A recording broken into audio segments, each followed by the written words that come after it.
I have octopus tentacles coming out of my ears. See how fun that is?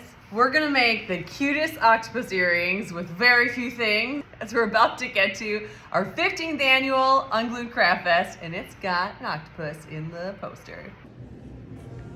You need very few things.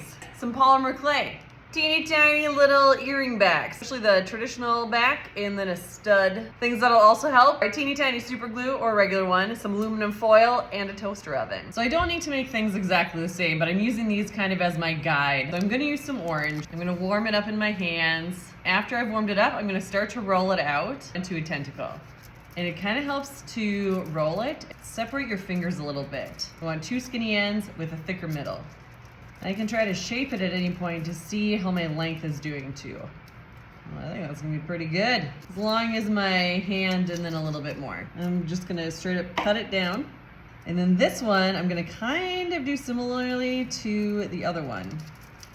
We want to prep to have our tiny little earring back get baked into this octopus arm and stay in there forever. But we also want to make sure that there's enough of a hole inside of it that we can insert this earring back when it's all said and done.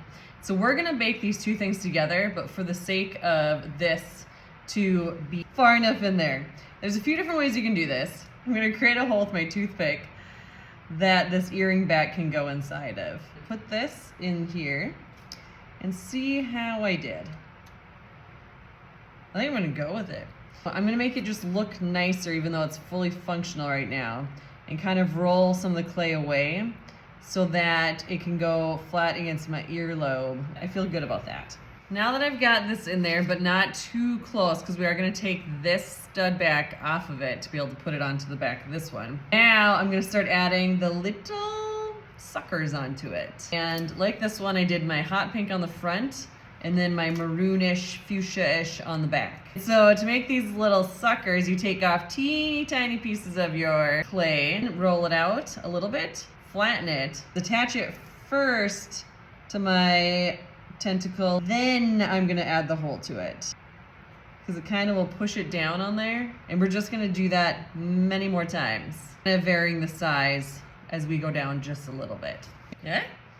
See? And then I'm gonna put it down on my tin foil to get ready to bake it eventually. Shape it however I want it to be shaped.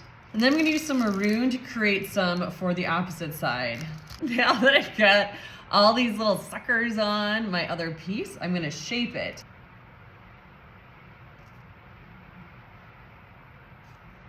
And then in order for these to bake, not just like flat, like my swirly one to bake 3D, I need to kind of elevate it a little bit. So I'm just gonna use little pieces of my tin foil to create whatever I need to get it to be not flat. And once more, trying to make sure it's gonna bake the way I want it to. And then I'm gonna bake this for 275 for about 15 minutes. They worked.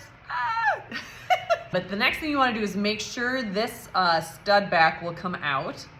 And so I'm just, thank God. And you'll see now there's just a tiny hole right here that this is going to go into when you put your earrings on. So now we need to adhere this little guy to our other tentacle, or octopus arm. So I'm just going to be using some super glue, and I like to put it just on that back. I'm gonna put this right on top of it. You have to wait for it to cure.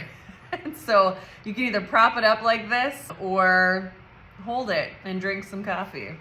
Now we've got these super cute tentacle earrings that attach like this. They look like this, which is very fun. They're so fun. So make them for the fest, make them for yourself, make them smaller, make them bigger, and they're very fun, and they're very cute.